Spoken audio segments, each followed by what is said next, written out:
আমরা তো সবাই আল্লাহর বান্দা।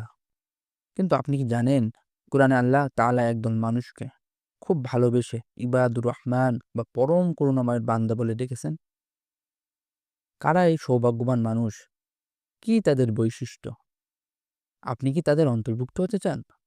মহান আল্লাহ তাআলা কুরআনুল কারীমের সূরা ফুরকানে বলেন, وعباد الرحمن الذين يمشون على الأرض هونا وإذا خاطبهم الجاهلون قالوا سلاما والذين يبيتون لربهم سجدا وقياما. এখানে আল্লাহ তাআলা তাদের ৩টি বৈশিষ্ট্য বর্ণনা করেন।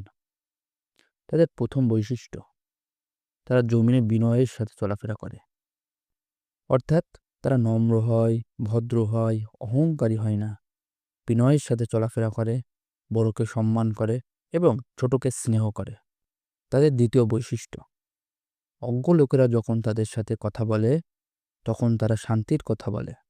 অর্থাৎ যখন মূর্খরা তাদেরকে কটু কথা বলে, তখন তারা শান্ত গলায়, ভদ্রভাবে উত্তর দেয় অথবা কৌশলের সাথে চুপ থেকে পরিস্থিতি এড়িয়ে যায়।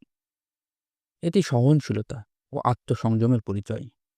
আর এই ২টি গুণ পরস্পর মানুষের সাথে সম্পৃক্ত।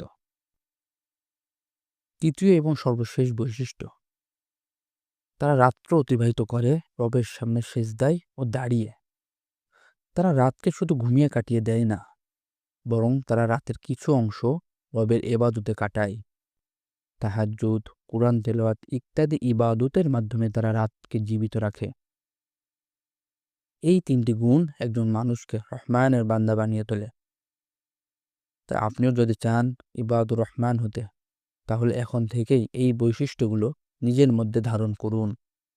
বিনয়ী হন, সহনশীল হন এবং রাতের কিছু অংশ রবের ইবাদতে কাটান।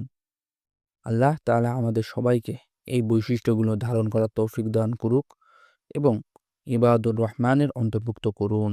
আমিন।